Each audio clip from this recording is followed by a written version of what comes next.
All right, so welcome. I'm Brian Zaharatos. I think I know most of you. I know lots of names online. I'm a teaching professor in the Department of Applied Math, and I'm also the interim director of the Masters in Data Science and the director of the Masters in Applied Math. Lots of stuff going on this year.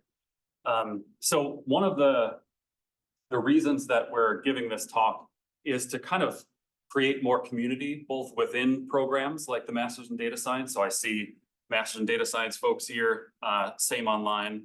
And then across programs, so we've got an online program, Coursera program, the Masters in Data Science. So hopefully some of those folks have joined, and then some Masters in Applied Math folks. So just trying to create some bridges and think through some interesting problems and what I think of as the intersection between philosophy and statistics and data science. So first, thanks for coming, and thanks to the data science team staff for helping out, the director for inviting me. That was pretty cool of him. And if you thought you were coming just to listen, I'm going to make you do something first. So what I first want you to do, it should only take a minute, is I want you to talk with somebody next to you or two people next to you and think about this, this prompt here. So I want you to see if between the two or three of you, you could come up with an example of a correlation that is not causal. You've probably seen some good examples of this. You can use a standard one or try to come up with an interesting one in your own. So take a minute to do that, and then I'll call on somebody to share. Power consumption increases the number of ice cream sales. What was the first variable? Power consumption. Consumption increases ice cream sales. Yeah, so why aren't those two causally related? I mean, the underlying cause is going to be summer, for example, right? During summer, your power consumption increases because people use air conditioning and people have ice cream during summer. It does not mean that your electricity is going to increase your ice cream sales. Perfect. So great example, two variables, power consumption, ice cream sales. If you had some data on these things, you would likely see a correlation, but they're not directly causal, right? There's not a causal relationship from one to the other. There's potentially a common cause, right? So that's a great example. So the goal of this talk is to think more about causal relationships. And we'll try to do that in a few different steps. So the first, very briefly, I'll just say something what I think and what others think statistical modeling and data science modeling is really used for prediction or explanation. So these are kind of two broad, very broad goals. And we're really just going to focus on explanation for this talk because causation and explanation are really tightly linked. So this will be very brief. And then I don't know, really what I want to say more about is causation and causal explanations in the realm of philosophy. And I'll have to say a little bit more about what that means. But I think studying causal relationships, putting aside prediction, there are some interesting philosophical things to think about. And if you know anything about philosophy, there's a few sub-disciplines of philosophy that people often identify. We're going to spend most of our time in these second two. I'll just mention very briefly something about the metaphysics of causation. And don't worry if you don't know what that is yet. So that's kind of the outline. We'll really think a lot about philosophical issues in causation. And at the end, everything in this talk is hopefully building up to a case study where we will think about how do we learn about causes in this specific social data example, and then what kind of ethical issues kind of are involved in analyzing data of this sort.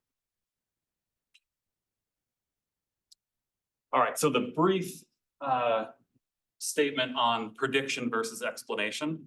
So this is probably the most equation-heavy slide of the talk, for better or worse. So usually we think about statistics as some output variable, say y, equal to some equation. That equation might be explanatory. We might be trying to come up with a set of variables that are causally related to that output variable y. Those are the x's. Or we might just be putting things in that function to help us predict y. So this here kind of tells us whether we're doing prediction or explanation. This is just random error, right? The world is never all that nice. And so there's usually random components to measurements that we make.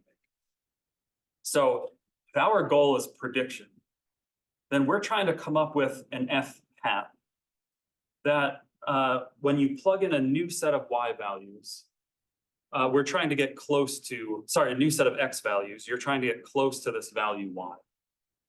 And it doesn't really matter whether you have variables in here that are causally related to Y or just correlated to Y. So we could put in a regression model, for example, power consumption to try to predict ice cream sales, even though they're not causally related. In the realm of prediction, that seems like it would be okay if that's really our goal. So that's one goal. Another goal is explanation. Explanation really has to do with causes and asking the question why. So why did power consumption go up? Or why did ice cream sales go up? It doesn't seem like you can answer that question by just stating the other variable. It doesn't really tell you about the causal connections. So if your goal is explanation, your function, think regression model, is really meant to be unbiased and sort of close to describing the true law-like relationships between these variables. So prediction, we might not care about those laws. Explanation, we should care about those laws.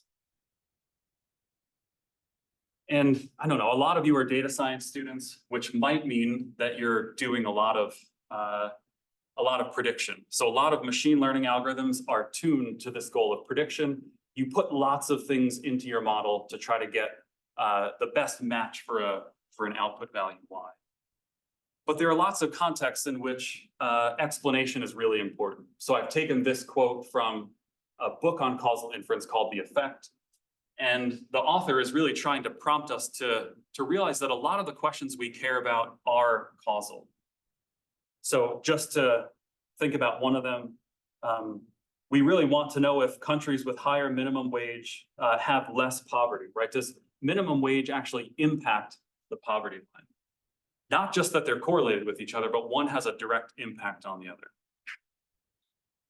Another example might be, if you take medicine to try to recover from a cold, is it the medicine that helped you recover, or was it just time, right? You'd like to know, is there really a causal connection?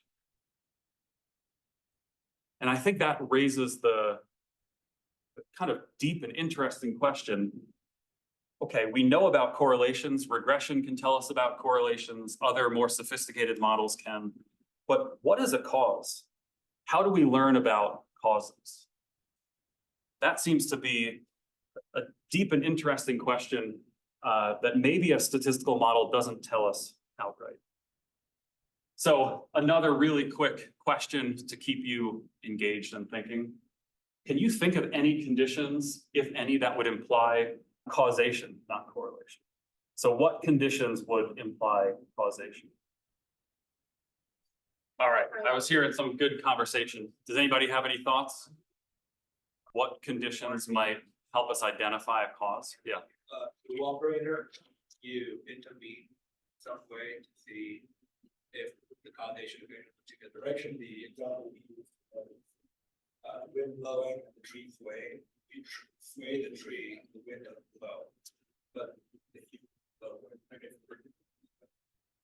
So intervention, actually intervening in the world in some way to see if you could tease apart these correlations. I think that's a really good proposal for what could help us learn about causes. Do we think that causes only happen when there are interventions? What's an example of a cause that happens without, say, human intervention?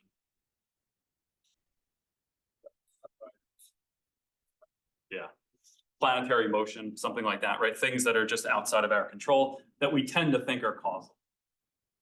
So I think one proposal, and I'll just move to the next slide because I have one slide on the metaphysics of causation, even though it's an entire literature in philosophy. And one of these proposals that I have here is about intervention. So to say that C is the cause of E, would mean that intervening on C is a way of intervening on E.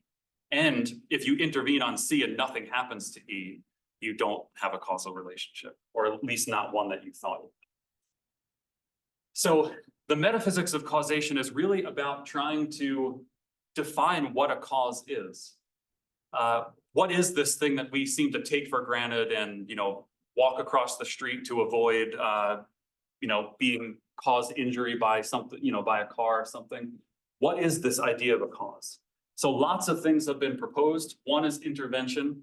There are obvious problems with that because there are causal relationships that don't have anything to do with intervention. Another proposal has something to do with probability. Maybe C causes E if C raises the probability of E, and you might cash that out in different ways. Here's one. But of course, there are problems with this because it seems to also capture fake causal relationships, right? Like power consumption and ice cream sales. So this is not an easy, nor is it a settled question in the metaphysics of causation. What actually is a cause? And that's really all we're going to say about this sort of field. We're going to try to move on to learning about causes without actually defining causes. That might seem odd. When is it that you fail to define something, but then you go on and use it? That's an odd predicament to be in. There are some examples of this, though. If you've studied basic geometry, you've probably talked about and used points and lines. But Euclid doesn't define a point. It's actually an undefined quantity. It's sort of intuitive. We all know what it is and we all know how to use it. We know how to use lines to build shapes, right? And then prove theorems. But we don't define those very fundamental quantities. And that's one approach you might take to learning about causes, is not strictly speaking defining what a cause is, but using a sort of folk notion, a notion that we all take for granted, and then moving on. And I display this causal ladder here. This is taken from somebody who's a pioneer in causal inference, Judea Pearl. He wrote a book called The Book of Why, which is a very approachable book on causal inference. And he takes just this approach of not defining causes, strictly speaking, but really thinking about what is not a cause, and then what are some conditions that would help us learn about causes. So basically, he says, in the world of association, which includes all of statistical analysis on some level, machine learning, data science, all of that stuff, association, if you see something like two things change together and they're correlated, that has nothing to do with, well, not nothing, but that is not causation. Causation doesn't happen at this bottom foundation. Pearl says causation happens either when we intervene. That was one option for a sort of systematizing of causality. Or we can think counterfactually, which would be like to imagine if one variable were different, say the causal variable, what would have happened to the effect? So I basically show you this slide to say, we're not going to take a very specific position on what a cause is going forward, but we have this sort of hierarchy. Associations are not causes. They're maybe necessary, but not sufficient. Intervention seems to have something to do with causes, but it's not a definition. Counterfactuals also have something to do with causes, but not necessarily a definition. And then I'm not sure if you all could capture this, but I tried to put where there are interesting links to follow if you're interested. I tried to put a QR code and then a short link, but I can send these slides out if you can't capture that, if you want to follow up on some of these. All right, so can't remember if this is the last thing I'm going to ask you to do, but if we turn to issues in epistemology, epistemology means trying to learn about causes. Epistemology is theory of knowledge.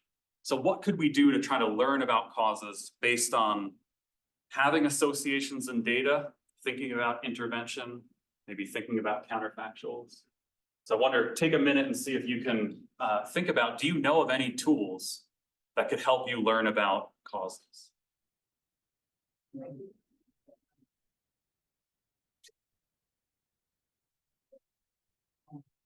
All right, does anybody have a causal method they could share? statistics or data science method that could be used to learn about causes? Yep. RCT. RCTs, randomized control trials. So this idea of having a randomized experiment, right, that plays very well into the idea of intervention.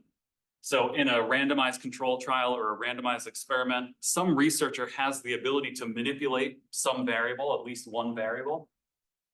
Maybe they're giving a medication to some people and not others. And hopefully they're doing it in a way smart enough to learn about causal effects. So there's all sorts of statistical results that tell you, if you randomize properly, how you can recover at least average causal effects, right? What is happening on average with, say, a medication or some other intervention. So that's a good one. There are other methods that can help you learn about causes, even in the context where you don't have the ability to manipulate a variable. So when you can manipulate a variable, we call that an experiment, because you can change something, you can go in and tinker and see what happens. But there are all sorts of cases where we can't do that. We can't intervene to change the minimum wage in many different ways and see what happens to poverty. Or we can't ask some people to smoke and other people not to smoke at random to see what kind of impacts that has on health. So there are lots of instances in which it would be nice to be able to study causal relationships, but we can't intervene. And so some methods have been developed to try to work on what you could call observational data, data that you couldn't go in and manipulate yourself. Where if you perform, so for example, a regression, and add to that some causal assumptions, a set of assumptions about the data generating process, then it is possible to recover causal effects. So what we're going to do is look at a few examples of this, where this works well and where this doesn't work so well. And then the case that we'll get to at the end of the talk will be a case where it's not clear if it's working well, and it actually seems to have a big consequence, right? It's a consequential case. So the reason why we need causal assumptions when we're using mathematical methods is because math is symmetric in a way that causality isn't. So here I've got two different regression models where this X value in this first one is an input variable and this Y is an output variable. And this regression, if you've studied regression somewhere, I think most of you have, this regression kind of asks for an interpretation. What if I change X? What happens to Y on average? Now that sounds causal, but it really can be interpreted as associative. There's no reason why you couldn't swap these variables, which is what I've done down here, and ask the question, what happens if I change Y? Or what happens if Y increases by, say, a unit? So the math is symmetric. You can do a regression in either direction. But of course, causality doesn't work in both directions, at least not at the same time. And so it doesn't make sense without an additional set of assumptions to interpret either of these coefficients as a causal effect.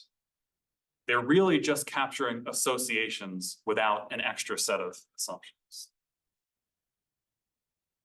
So what do those extra assumptions look like? They look like pictures. So they're called causal graphs. And they're a special kind of graph. They need to be acyclic and they're directed. So sometimes you'll see DAGs, D-A-G, for directed acyclic graphs. So directed just means they have an arrow from one variable to another, which is representing that, in this case, X causes Y, or also Z causes Y. And they're acyclic in the sense that you can't get back to X. If you are coming out of X, you won't get back there, so they don't cycle.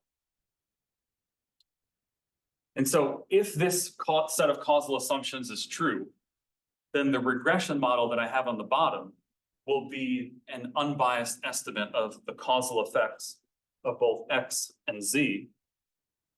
The estimate of the average causal effects will be beta 1 and beta 2, or the estimated versions of this, beta hats. So that's, I think, really interesting. If you make a set of assumptions, if you allow for a set of assumptions, then given those assumptions, these coefficients can be interpreted as average causal effects. And they have the same interpretation that I won't go over of regular regression coefficients, so a 1 unit change, right? So then the question becomes, what do you do with this set of assumptions? How do you know that the assumptions are true? That's a very difficult question. And then are there cases where you don't just put all of the variables in the regression? Are there reasons to hold some variables out because they'll be biasing your causal effects? So we'll talk through some of those cases. So here's an example of when it works out well. Might be hard to see, I'll zoom in a little bit. So if it's the case that Z causes Y and X causes Y, and imagine that I make up data according to these assumptions. So if you want to do this in Python or R, you can generate some random numbers and then make Y dependent on both Z and X. And I've made the dependencies such that the true causal effect is 2 for Z on Y, and the true causal effect of X on Y is 3. And if you run a regression with both X and Y, you get something with this data that I generated quite close to those values. All that this is meant to show is that under those assumptions, if your data were generated according to this graph up top, then regression will give you unbiased estimates of your causal effects. But things get complicated quickly, so it's not always that easy. And that means that there are decisions that you have to make when you're writing down these causal graphs as to what you should put in a model and what you should leave out. So we're going to run through a couple of cases where we got to decide what should we put in, what should we leave out, how could this mess up our modeling. So omitted variable bias is one place where if you don't set up a regression correctly, you will get a biased causal effect. And in particular, in this case, you'll get a causal effect that actually isn't there at all. You'll think that there is a causal relationship between two variables, when in fact, it's just an association that would be wiped out if you constructed your statistical model correctly. So this example is similar to the one that was given earlier. So this encodes a set of assumptions that basically the season or the temperature causes both ice cream sales and drowning deaths. That seems like a plausible story about the way the world works. These two variables seem to both increase in warmer temperatures and decrease in cooler temperatures. And importantly, there's no arrow from X to Y. So if you were to run a regression of just X on Y, so X being the input, Y being the output, and you had correlations between these two, you would see a coefficient that is not 0 and statistically significant, likely. So here's my regression. Again, I generated data according to this relationship, to this data generating mechanism. So X depends on Z, Y depends on Z, and there's no connection between X and Y. And shoot, if you run a regression like that, you'll get a coefficient that's not 0, and that's statistically significant.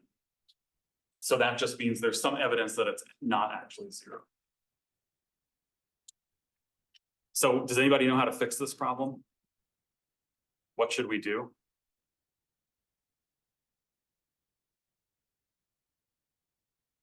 That's to the model. Yeah, so we should add Z to the model. And what do you think will happen? What might happen to this coefficient? What do you hope would happen to this coefficient? Yeah, it would be close to 0, right? It's never going to be exactly 0 with data, with messy data, but it'll be close to 0, and hopefully you get a p-value that's suggesting that it's not statistically significantly different. So here's the regression where I include Z, and of course that's what happens. The coefficient is small, the p-value is above any reasonable threshold, and the coefficient on Z is relatively large. It's close to the value that I used to generate the data, and it's a large p-value, or sorry, small p-value. And that's because there is a relationship between Z and Y, but there isn't with X and Y. So that tells you that if you've got a data frame and you've got a bunch of variables in there, if you really care about explanation, you've got to think clearly about what you're putting in and what you're leaving out of your regression. It's not just about automatic methods like AIC and BIC that you learn in regression courses. Those could be helpful for prediction context, but explanation, you want a diagram or some method that's well tuned for explanation. All right, so what about another relationship? So mediation is this idea that, say you care about the relationship between X and Y, but X only works on Y through this variable Z. Z is a mediator. So one example would be, maybe you're studying a drug and the drug reduces heart attacks. Y is heart attacks, but it does so through a mediator, which is reducing blood pressure. So you've got blood pressure in between the two things that you care about, right? The thing you want to study, the drug, and the response that you want to make better. So do you include Z in your regression or not? Seems like an interesting question. If you include it, it seems like you will reduce the coefficient, right? The coefficient that you estimate will be lower. And it's not clear whether that's what you actually want or not. So I didn't generate data according to this one, but my general advice would be that if you really care about the way that X works on Y, then you shouldn't control for Z. Because if you control for Z, you'll have a coefficient that's biased downward, or depending on where you are, if this is positive, it'll be biased downward. So that would seem to erase the effect of the drug, because it's just looking at what happens downstream of that, which is blood pressure and then heart attacks. But of course, your context, right, the context of the data matters, and sometimes it might be important to put Z in and sometimes not. So it really does depend on the context of the data generating mechanism and what you want to estimate. But the important thing from this example is just the notion of a mediator. This is going to come back up in a little while. This idea that what you're trying to study, there's something in between them. So the last example, I think this is the last example that we'll look at that's helping us build up towards this case study, is the idea of a collider. So a collider in a causal graph is just a place where two arrows collide, right, where they meet. So on this graph here, we've got three variables. One is a bone disease, another one is a respiratory disease, and another one is whether an individual is hospitalized or not. So does the person have this bone disease? Do they have respiratory disease, and are they in a hospital? So it looks like hospital is a collider because people go to the hospital if their bone disease gets bad enough. And same thing for respiratory disease, right? They would go to a hospital for treatment. So there was a study on these two conditions where researchers looked at a couple hundred people who were hospitalized, which means everybody has this hospital variable turned to 1 or yes. So they looked at people that were hospitalized, and they found that there was a strong association between these two conditions, bone disease and respiratory disease. And the reason why is because the researchers were implicitly conditioning on hospitalization.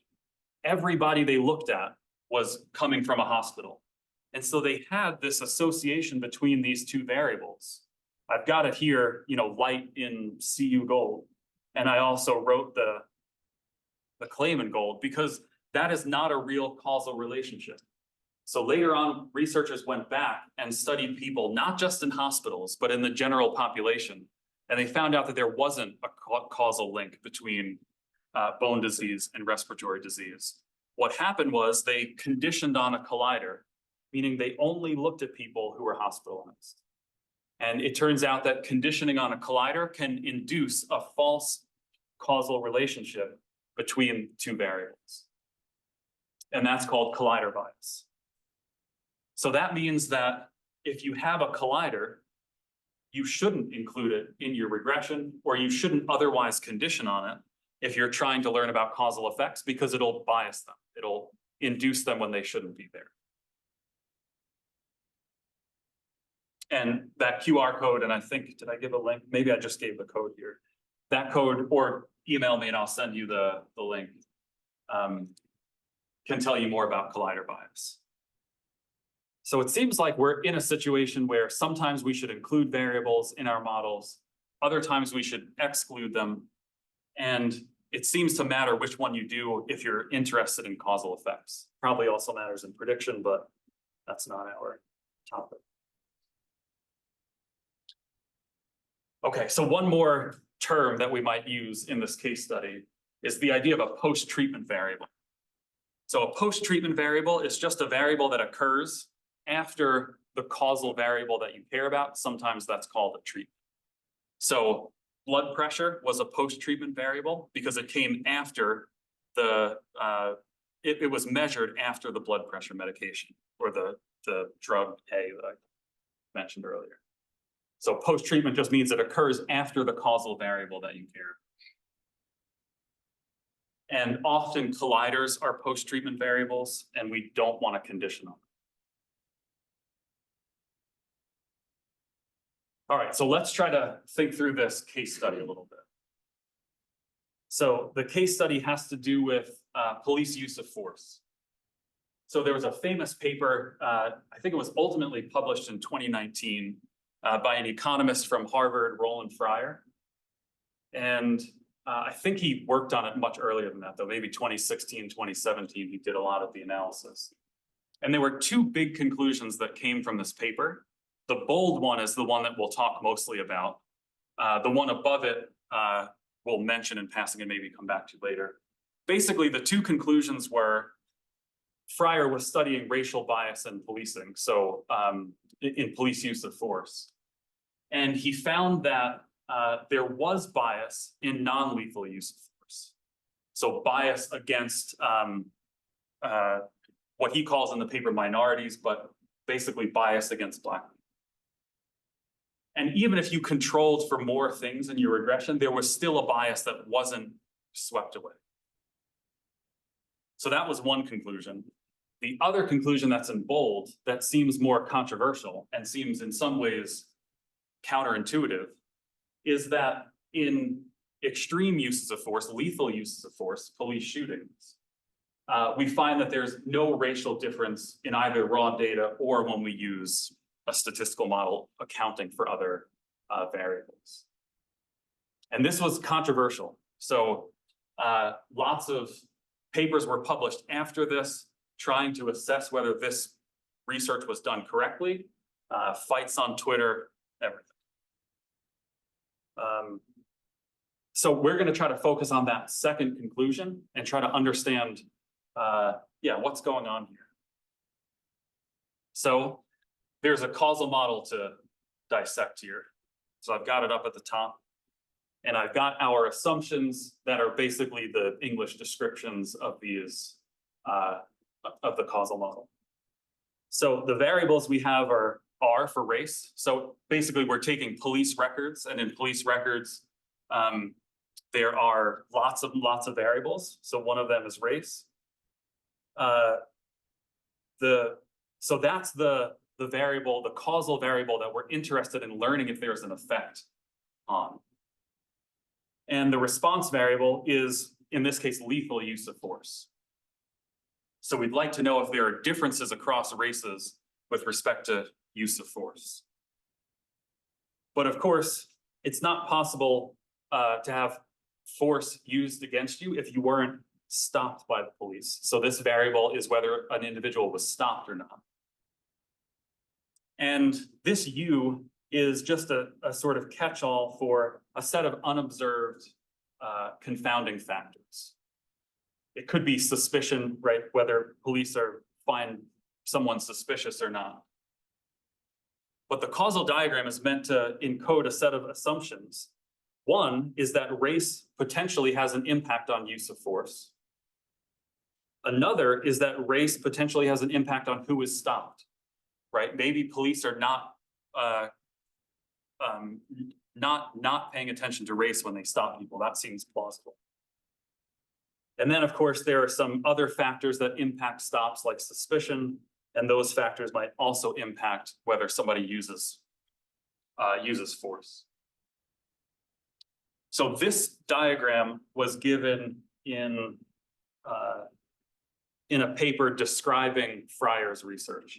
So this is basically the operating causal model under discussion. And I wonder if anybody sees, maybe we won't take time to get out in groups, but I wonder if somebody sees mediators, colliders, post-treatment variables, some of the things that we just talked about in this causal diagram. What do you think?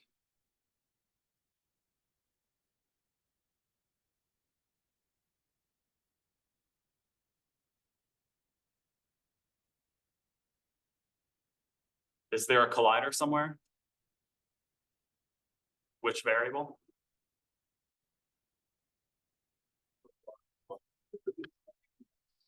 So Y is a collider in some sense, but it's also the response variable. It's the variable that we are trying to understand the effect on. And so we don't usually think about that as a collider because we're not going to condition on that. But there's another collider, right? S is a collider. And I wonder, are you in this kind of analysis where you have just a bunch of police records and you're pulling out information from these records, are you conditioning on S? It seems like you have to be, right? S is, if we go back, S is just whether an individual was stopped. So you are implicitly conditioning on S when you have this data at all. It's just like hospitalization in that first study when we talked about collider bias. In that first study, you were looking at only hospitalized individuals. In this policing study, you're only looking at individuals who were stopped. So it seems like you're conditioning on stops, just like we were conditioning on hospitalization. Maybe there's a false correlation induced somewhere. That seems like it could be a problem. This is also a mediator, right? Remember, mediators are, here's the causal variable, here's the output, the effect variable, and there's something in between, right? So there's arrows going through. So that makes this very tricky. If we're trying to understand the causal relationships, we can't avoid conditioning on this. So does it even make sense to talk about causal relationships here? And then going back to Fryer's claim, no racial differences, that seems to be saying we can learn about causal differences in this graph, even though we've got this pesky set of problems all having to do with the way the data came into us, right? The police stops. So that seems tricky. There's debate about where to go from here. And we'll try to maybe wrap up in, we do 10 minutes, we're under an hour, that's not bad. So some people think we shouldn't try to learn about causal effects because of this problem with S, because of the stops. And they would say that you're going to get, and you, Roland Fryer, got a biased estimate of the causal effect because you conditioned on stops. So one story that you can tell that seems quite plausible, but it's a sort of unverifiable in a sense, is if you suppose that officers have a higher threshold for stopping white civilians when compared to black civilians. So there's some racial bias in the stops. So that would mean that this arrow has a positive causal effect. Then it seems like the people in your records are not really comparable, because it seems like you had a higher threshold for stopping the white folks in your data set. And so if there's a higher threshold because they're somehow more threatening, then maybe you're more likely to use force on them. And it's not an even comparison. All right, so some people think conditioning on stops will bias your result. So Roland Fryer had the wrong result, right? There really is racial bias, and he's just not picking up on it because of the way that the data are. So that's one view. there have been responses to this. Responses suggesting that actually you could learn about racial bias just in different parts of this system. The system being, is there racial bias in the stops themselves? So racial bias here. Or is there racial bias in use of force after someone is stopped? And it seems like conditioning on stops, meaning just having data from police stops, can allow you to understand the causal effect of race on police use of force in that data set, right? In that subsampled group. And that might be interesting and helpful to know whether there's bias at some stage of the system, even though it's not capturing bias in the entire system. So, some have argued that conditioning on a post-treatment variable like S can still provide useful information about bias. It still captures bias downstream. So it seems to be a genuine, I think, philosophical question. How do we really analyze this data set when reasonable people disagree about what we can call a causal effect or what that causal effect means in a larger context? And I think that's a really difficult question to grapple with. I'm just going to say what one or two other people have said about this, and then maybe we can have a discussion. Another scholar writing in a sort of the Boston Review, I guess, is like a popular, not necessarily an academic journal, but like a popular publication. It's basically questioning this notion of, even if Fryer's analysis is right, that there isn't racial bias in policing, should we trust that conclusion even if the assumptions seem plausible? Basically, what Hugh is saying is that what she is saying is that we should subject our assumptions and our conclusions, so the conclusion that Fryer drew, to empirical scrutiny. And to a lot of people, the conclusion of that study just seemed implausible on its face. So just because the study told us something, maybe we should reject it because it seems implausible. And maybe just basic descriptive summary statistics would tell us that there is racial bias. And I don't have it here, but she cites, a basic summary statistic that there's way overrepresentation of Black males having force used against them in police data sets and in interactions over whites. So maybe we don't need to bother with this causal model stuff. Maybe we just need to look at summary statistics as part of Hugh's position. So I take maybe two objections to this idea and to Hugh's position. And so I think last 2 or 3 slides and then we'll wrap up. The first one is that this idea of relying on summary statistics, to me, seems unwarranted. So a summary statistic is never assumption-free. So whenever you summarize something, you are making assumptions about what the relevant denominator is, if it's a fraction. And that is sometimes called in philosophy the reference class problem. So what is the right reference class for police use of force? It's not entirely clear. We don't want police use of force ever, I don't think. But among the cases of use of force that exist, you would expect maybe there to be some balance between races. But what is that balance supposed to be reflective of? The local community, the county, the state, the country, the number of crimes, right? You have to make a choice when you summarize something of what the relevant denominator is and what the relevant way that you're going to summarize the data might be. So to me, it seems like the idea of just relying on summary data without trying to model anything doesn't seem to be the right path forward, because you're always modeling something, even if you're just reporting summaries. The summaries themselves are a kind of model. They might just be a really naive.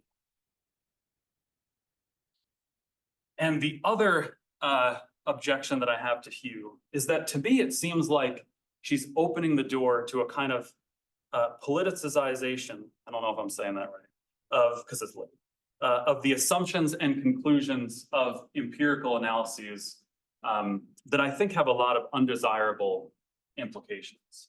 So I think there's a sort of rejection of the notions of or ideals of something like objectivity or neutrality in order to only accept conclusions that seem to cohere with a political view that I have or she has, and then reject things that don't cohere with that view.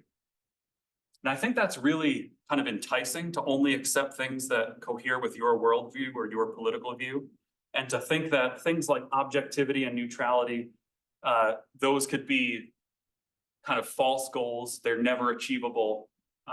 They're oppressive in some cases. But I think that maybe goes too far. And I think that these things like objectivity and neutrality are actually helpful. And if we get rid of them, we do more harm than good. And I mean, get rid of them in some ideal sense, not in the sense that we can all be objective. So if this view sounds plausible to you, just know that there are people out there who reject things like objectivity and neutrality. So I've given a couple examples here, again, with some codes if you want to look up these papers. But people saying things like objectivity is extremely overrated, that we should never think that we could actually be objective. This idea that objective scientific gaze from nowhere, this idea that we can kind of put aside all of our biases and our situatedness and just look at a problem objectively, that's just an illusion. So some people argue that. And then a further claim that attempts to be neutral or apolitical is really just being conservative. You're trying to further the status quo in some way. And one of my favorite scholars, he's a historian, Howard Zinn. Howard Zinn is kind of famous for saying something like, you can't be neutral on a moving train. This idea that if you think you're doing nothing, you're really allowing things to happen, and that's not necessarily neutral. So I think that's a really plausible position, but ultimately I think that it fails. And I think that we do a disservice if we allow notions of objectivity and neutrality to fall by the wayside. So part of my view is that there doesn't really seem to be a consistent way to subordinate objectivity and neutrality to political ideology that leaves only the good ideologies, right? The ones that we might think are justice-oriented and liberatory. It's not clear how we consistently allow those to flourish and other ones to be put aside. So I say researchers with so-called anti-racist ideology and racist ideologies alike will seek to reject conclusions that fail to cohere with their political commitments. So if you're not trying at least to be objective and neutral, it seems like you're opening the door to everybody else not being objective and neutral or not aiming for those things. And then it just seems to be a fight about ideology and power rather than what's actually going on in the world that we can hopefully learn about from this data set. So to me, it seems like there's no real consistent way to reject these high-level values without getting ourselves into trouble. So I've got some discussion questions here that we can talk about, but I'd love to hear what your naturally arising questions are. And I should say, I really got to thank Ian. So Ian's been talking to me for years about these topics, and so he's helped me a ton, and we often do it eating bagels. So thanks, Ian. But yeah, happy to take some questions or hear your thoughts. Yeah. Every user interest, causal inference still have a problem. Even if you're having a good faith argument, if you don't agree with the causal assumptions to begin with. So we go back to the diagram that you showed with the study. I'm not sure if that was from Fryer or if it's against Fryer, or if it wasn't agreed upon at all. So that is an issue that I have qualms about. And I guess my question is that where and this might not be a catch-all for every situation. Is that where the role of prediction comes? Like, we can all have forms about our public model and agree and disagree with the results, but tag in prediction, you have some sort of proof, say, well, even if you don't agree, I said this happened, this could happen, it could happen. So is that a way out? Yeah, so I'm not sure if the Zoom folks can hear, so maybe I'll try to do a quick summary. I think what you're saying is if we write down a causal diagram, it's a set of assumptions, and sometimes those assumptions are not testable. And so then it just becomes an argument about these assumptions. I might think that they're true or roughly true, you might not, and we could just disagree and never move forward.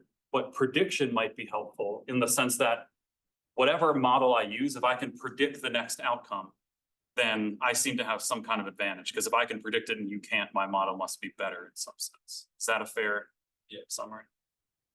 Yeah, I mean, I think that's reasonable. It seems to me like in a lot of cases, you aren't looking forward to prediction. I know it's common in machine learning applications, but even in lots of other areas, there's some prediction that you're about to make. But often we have to draw conclusions and try to craft policy before we can make another set of predictions. And so it's not always clear that prediction gets us out of these problems.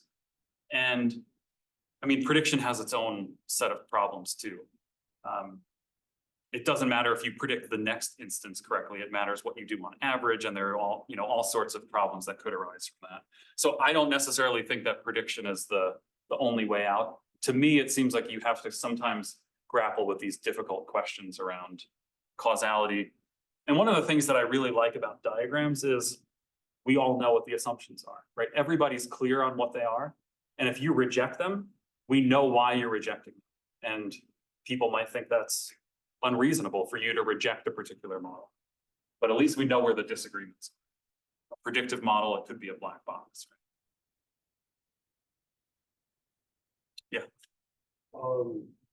Was there some like context behind like that Fryer study, like what were like the implications of like that conclusion? Like, was there going to be like some policy like made as a result of that?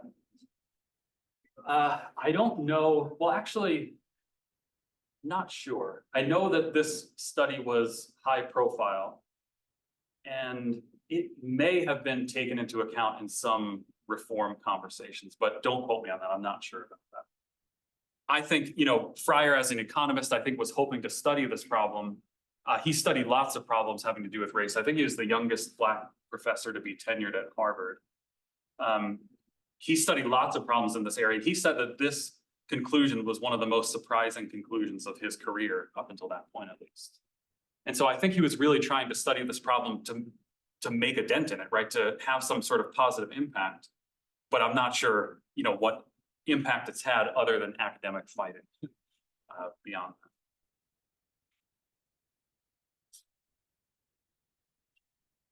Yeah. I guess like going back to the diagram, it's like we talk a lot about the sort of the implications like that, but I assume there's as much discussion, if not more, like how to actually construct these things. Like there's so many other things that could, potentially include as mediators or other factors to include. I don't know, it's like, is there any sort of guidance on constructing one of these things in the first place? So this is a great question. Constructing causal diagrams can be very difficult, in part because there's not a mathematical algorithm that could tell you how to do this properly. And if you think back to that slide with the causal ladder, the mathematics is all at the level of association, and causes happen at the two higher rungs. So it's not that math is going to get us out of this situation of having to construct these. The way that we construct these is really embedded knowledge about a particular social problem or whatever the context is, really trying to understand the data generating mechanism itself. And that is really tricky and messy, but there's not really any way around understanding causal effects without either intervening, which is a set of causal assumptions itself, but it maybe makes it more clear what's happening. Or constructing a set of assumptions that you can then operate from. And the one other thing that I'll say about that is it's possible, and in some of these papers, you will see alternative diagrams to this one. So I think it's actually this paper that I have linked in QR code up here. There are a whole bunch of these diagrams representing different plausible ways that the world works. And certain tools will allow you to try to place a probability value on which one of these graphs, this one or the others that are cited in the paper, which one is the most likely. So basically, there are some Bayesian methods that allow you to do model selection on the causal graphs and decide which causal graph is most probable. And then you might go with that one in the model associated. So in a sense, that shouldn't reflect that maybe like your worldview or like what you think could be plausible, but just like how the data that you're working with were generated almost. Yeah, I mean, I think the goal for coming up with graphs like this is certainly to figure out in some objective sense, how the world actually works. What is the actual data generating mechanism?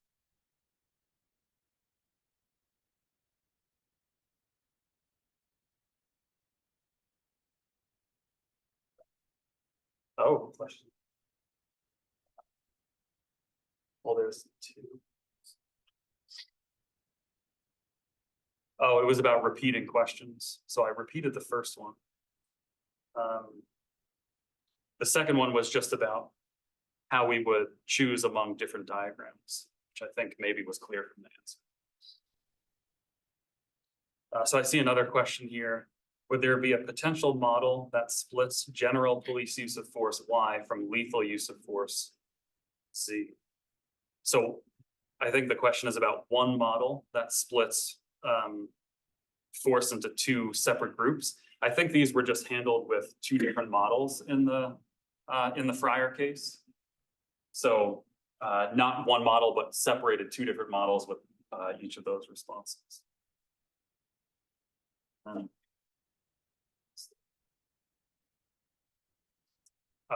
nice. Sorry. Yeah. Slightly silly, but do you think there's resistance to causal inference as a topic to get into? Because as far as I know about the history, it is relatively public. But it still isn't. I mean, I think we have a causal inference class here. And if you're answering yes, then I have a second. Okay, so to repeat it, is there resistance to causal inference? From who? Like Academia, statisticians were already, and I think that's my second position. yeah, so question about whether there's resistance to the idea of causal inference. CU Boulder doesn't have a class on causal inference. Well, there are classes actually in other departments, I believe, maybe econ is one. There isn't one in applied math, and I don't think there's one in math or CS as far as I know. Is there a CS? Causal inference? It definitely shows up in courses as a topic, but it's not what I think.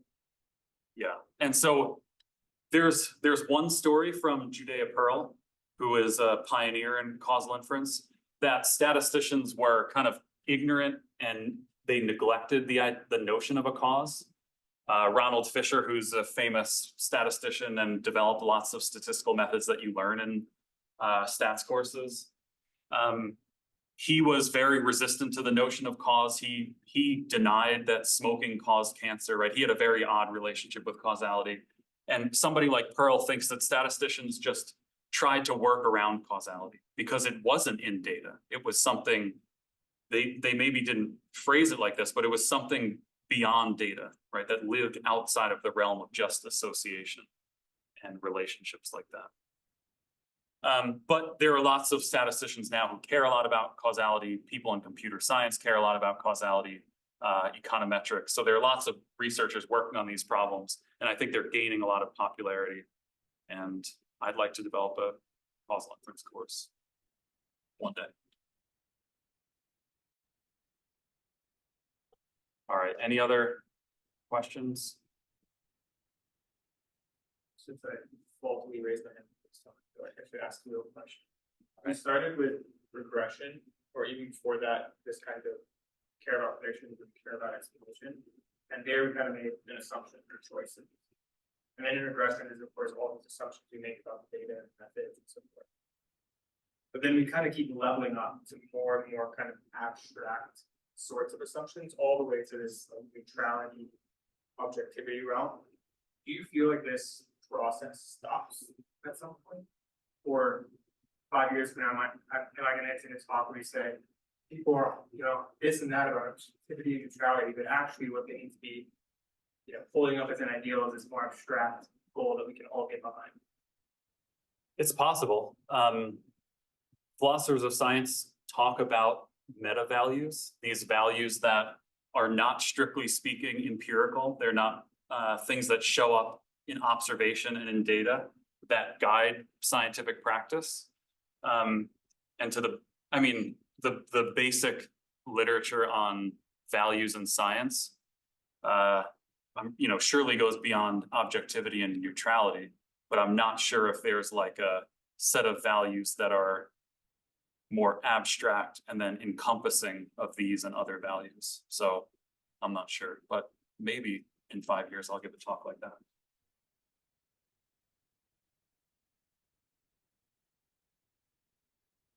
Wow. Well, an hour. We went about an hour. That's pretty good. I'll stick around if you all have questions and want to come chat. But maybe we'll give people a chance to get some pizza or folks at home to go finally eat dinner. Yeah, and I'll leave my email up here in case you want to reach out. It's very easy. It's just brian@colorado.edu. So feel free to reach out if you've got questions about this. I have a draft book chapter on this topic that I might almost be ready to share. So if you're interested, feel free to reach out. Thanks, everybody.